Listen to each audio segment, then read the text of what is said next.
Bene data bakundwa b'umwami Yesu Kristo, mwese abakurikira izi nyigisho tubahaye ikaze mu biganiro bya Saveur Divine.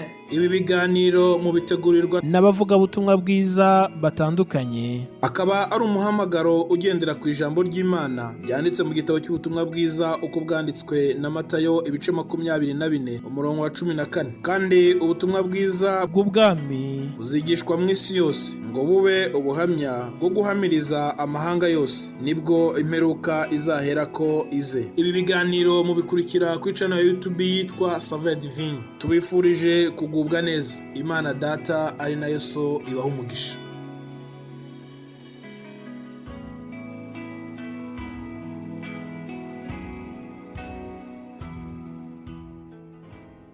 Yesu ashimwe kandi ahimbazwe. Ndabaramukije mu izina rya Kristo Yesu, umwami, umucunguzi, umukiza w'ubugingo bwacu. Nongera kandi gushima Imana itwongeye umunsi wo kubaho, ikiruta byose ikadukomereza mu gakiza yaduhaye, kandi tukongerwa umwanya mwiza nk'uko kuganira ijambo ry'Imana. Ni mu kiganiro Saveur Divine. Ndabahaye ikaze mwebwe mwese turi kumwe uyu munsi, nawe uzokumva rino jambo ry'Imana. Yesu aduhana umugisha. Turi ku munsi wa gatanu, turasozereye icumweru muri kino kiganiro. Uko bisanzwe twe tumaze icumweru cyose turiko turaganira ku ijambo rivuga ngo ntutinye kuko ndi kumwe nawe. Ijambo ryo guhumurizwa n'Uhoraho Imana yacu, ijambo rihumuriza abizera, ijambo rihumuriza abakurikiye Kristo Yesu nk'umwami n'umukiza wabo. Imana ishimwe.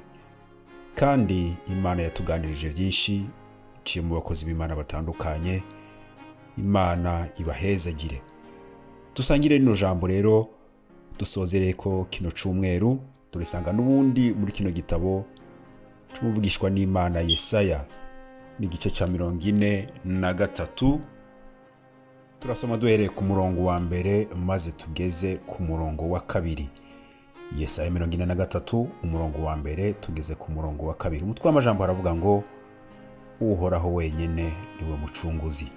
Ariko none ni ko Uhoraho agize, uwakuremye yewe Yakobo, akakubumba yewe Isirayeli, ati ntutinye kuko nagucunguye, naguhamagaye izina, uri uwanje. Kabiri, niwaca mu mazi nzoba ndi kumwe nawe, no mu nzuzi ntizizokurengera. Niwaca mu muriro ntuzosha, kandi n'urubeya ntiruzokubabura. Imana ihabwe icyubahiro. N'aya majambo tumaze gusoma rero, nifuje ko dusozerera ko kino cumweru. Nuko nabivuze, turi ku ijambo riremesha abizera, riremesha inshuti z'umusaraba, riremesha wakiriye Yesu Kristo nk'umwami n'umukiza wiwe. Niyo mpamvu bene data bakundwa, we wahisemwo inzira y'agakiza, wahisemwo neza, kuko hari ibiduhumuriza, hari bituremesha, atari uko bituremesha gusa, ariko ari ukuri ku ijambo ry'Imana. Dusenga Imana yumva, dusenga Imana ivuga, dusenga Imana itanga amasezerano, kandi dusenga Imana iduhumuriza. Imana ihabwe icyubahiro. Wewe utarakira umwami n'umukiza, utarasobanukirwa cyangwa utaramenya iby'inzira y'ubwami, nico gituma haba guhangayika, nico gituma haba kwihebura, nico gituma haba kwiyahura, hakabaho n'agahinda gakabije, arivyo twita depression, kuko ataguhumurizwa kuba kuhari. Wumvise aya majambo mwene data, ubuhungiro buri muri Kristo Yesu, ubuhungiro buri mu gakiza duhabwa n'Imana Data wa twese. Haleluya. Muri ako gakiza niho hari amasezerano yose no guhumurizwa, niho hari amahoro yo mu mutima, naho ibintu biba bikomeye bitoroshe. Imana ibwire amajambo umukozi wayo Yakobo. Imana ishimwe. Mu ndwi iheze twaganire ku majambo avuga ngo Imana ishitsa amasezerano.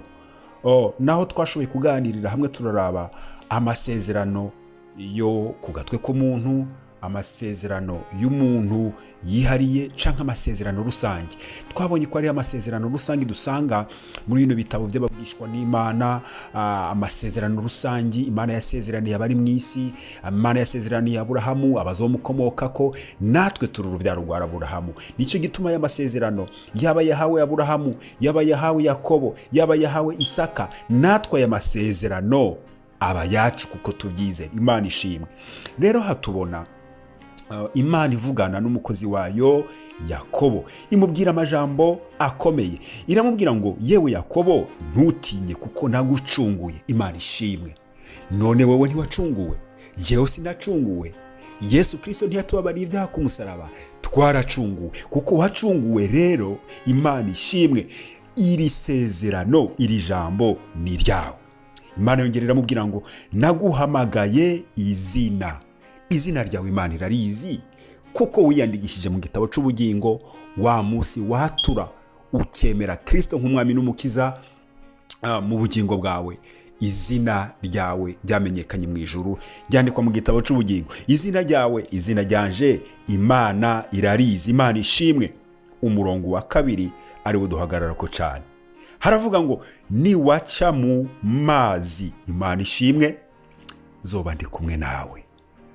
Haleluya. Niwaca mu mazi. Guca mu mazi birashoboka ko woba utaraca mu uruzi rwuzuye. Jewe nararuciyemwo, mbere ntazi no koga, rusa n'urushaka kundengera. Kiba ari igihe kitoroshe, kiba ari igihe gikomeye, aho utagize gutabagwa amazi akurengera, ahubwo n'ubwo ruzi rukagutembana. Guca mu nzuzi cyangwa mu ruzi ni ikimenyetso cyo guca mu makuba akomeye hirya no hino utabona ubutabazi. Ariko ijambo ry'Imana ritubwiye ngo yewe muntu wanje, haleluya, niwaca mu mazi, niwaca mu bibazo bitagira izina, niwaca mu ngorane hirya no hino, imikuba n'imiraba hirya no hino, Uhoraho ari kumwe nawe, Uhoraho ari kumwe natwe. Imana ishimwe. Imana yongera kumubwira ngo kandi niwaca mu nzuzi ntizizokurengera. Imana ishimwe. Naho ibibazo bizoba byinshi, naho amagorwa, naho ibidutera bizoba byinshi hirya no hino, ngo ariko Imana ishimwe, ntibizotunesha ngo biturengere maze bidutware biduherane. Uhoraho ahabwa icubahiro. Bene data, twumve neza ijambo ry'Imana ingene rivuga. Ntirivuga ko abizera Kristo Yesu, ntibivuga ko aba amazina yabo yanditswe mu gitabo cy'ubugingo ibibazo cyangwa ingorane batazozicamwo. Ijambo ry'Imana yatubwiye ngo ingorane, ibibazo, ibigeragezo hirya no hino tuzobicamwo, ariko isezerano duhabwa nuko ibyo bibazo bitazodutembana, kuko Uhoraho Imana yacu iri kumwe natwe. Yongera kumubwira ngo uzoca mu muriro ntuzosha. Umuriro nizera ko twese tuwuzi. Niyo umuntu akojeje urutoke ku rubeya canke kwikara, arazi ingene bigenda. Noneho rero umuntu wibaze guca mu rubeya rw'umuriro, mwitanure ry'umuriro. Bene data, nicyo kigeragezo finali gishobora kuba ku mwana w'umuntu. Imana idusezeraniye ngo izobana natwe, izotuzigama tugeze mu bihe bikomeye kandi ibihe by'iherezo. Uko iminsi yegera imbere niko birushiriza kuba nabi, niko ibibazo n'ingorane hirya no hino bizorushiriza gukomera. Umuriro ugiye kwaka, itanure rigiye kwaka. Abizera n'abatizera twese tugiye kuricamo. Inzuzi hirya no hino zigiye kuzuriranya no gusenderanya, kandi abizera n'abatizera twese tuzozicamwo. Itandukaniro nuko abizera Uhoraho azobana natwe kandi azotugirira neza. Imana ishimwe. Ikibazo gikomeye ni ku bantu bataramenya ubuhungiro. Ikibazo gikomeye ni ku bantu batarakira Kristo nk'umwami n'umukiza wacu. Mbega wewe utaramwakira uzohungira he? Uzotabagwa nande? Kuko nta mwana w'umuntu azotabara uwundi. Inzuzi zizasenderanya, naho uzoba uzi koga ntushobora kuzovyikuramo, kuko azoba ari igihe kitoroshe, kandi icyo gihe kiri ku marembo, turacegereje. Inshuti mukundwa, wakiriye Kristo, rema kandi uhumure, Imana iri kumwe natwe. Ariko nawe mwene data, inshuti mukundwa, utarakira Kristo Yesu, nta handi hasigaye ubuhungiro, ubusaganirizo buri muri Kristo Yesu. Akira Kristo Yesu nk'umwami n'umukiza, akubera umutabazi kandi akubera umucunguzi. Ndabashimiye. Yesu Kristo abagirire neza. Ndabipfuriza weekend nziza no kugwa neza muri byose. Imana ibahezagire mu izina rya Yesu Kristo. Amen.